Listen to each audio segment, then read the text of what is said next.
AP CM Jaganmohan Reddy పాదపూజలో తరిస్తున్న వారిలో ఐఏఎస్లతో పాటు ఐపీఎస్లు కూడా ఉన్నారు. అక్రమాస్తుల కేసులో నిందితుడైన ఒక వ్యక్తికి ఐపీఎస్ చదివిన వారు ఎలా సహకరిస్తున్నారో అర్థం కావడం లేదు. జగన్ రెడ్డి చెప్పాడనే ఉద్దేశంతో స్కిల్ డెవలప్మెంట్ కేసులో చంద్రబాబు తప్పు చేశాడంటూ CID chief Sanjay, AAG Ponnavolu Sudhakar Reddy ఊరు తిరిగి ప్రెస్ కాన్ఫరెన్స్లు పెట్టారు. ఇలా చేయడం సర్వీసు రూల్స్ కు వ్యతిరేకం. అయినా సరే ఆ ఇద్దరు జగన్ కళ్లల్లో ఆనందం చూడటానికి ఆ పని చేశారు. పొన్నవోలు సుధాకర్ రెడ్డి అయితే తాను రాజ్యాంగ పదవిలో ఉన్నా కూడా జగన్ కు విధేయుడినే అని బాహాటంగానే ప్రకటించారు. వారిద్దరి విషయంలో తప్పు చేసినట్లు ఇప్పటికే నిర్ధారణ అయింది. వారు ఎవరి కోసం తప్పు చేశారో కూడా అందరికీ తెలుసు.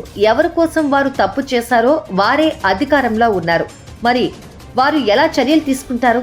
కానీ రూల్స్ ప్రకారం వెళ్ళకపోతే తాము కూడా తప్పు చేసినట్లు అవుతుందని సాటి అధికారులు వణికిపోతున్నారు. అందుకే వారిద్దరిపై చర్యలు తీసుకోవాలని ఒకరిపైన ఒకరికి సిఫార్సులు పంపుకుంటున్నారు. ప్రస్తుతం వీరిద్దరిపై చర్యలు తీసుకోవాలన్న సిఫార్సు సిఎస్ దగ్గరకు చేరింది. CID chief Sanjay, AAG Ponnavolu విచారణలో ఉన్న కేసు మీద దేశం మొత్తం తిరిగి ప్రెస్ మీట్లు పెట్టారని, ఇది నిబంధనలకు విరుద్ధమని, వారు సర్వీస్ రూల్స్ ఉల్లంఘించారని చర్యలు తీసుకోవాలని గవర్నర్ కు ఫిర్యాదు వెళ్లింది. ఫిర్యాదును పరిశీలించిన గవర్నర్ చర్యలు తీసుకోవాలని రాష్ట్ర హోంశాఖకు పంపారు. ఆ సిఫార్సు వచ్చిన చాలా రోజులకు రాష్ట్రం శాఖ కార్యదర్శి హరీష్ కుమార్ స్పందించారు. ఇంకా ఆలస్యం చేస్తే తనపైన చర్యలు తీసుకుంటారని అనుకున్నారేమో కానీ ఆయన వారిపై చర్యలు తీసుకోవాలని సిఫార్సు చేస్తూ సిఎస్ కు పంపారు. ఇప్పుడు ఆ ఫైల్ సిఎస్ దగ్గర ఉంది.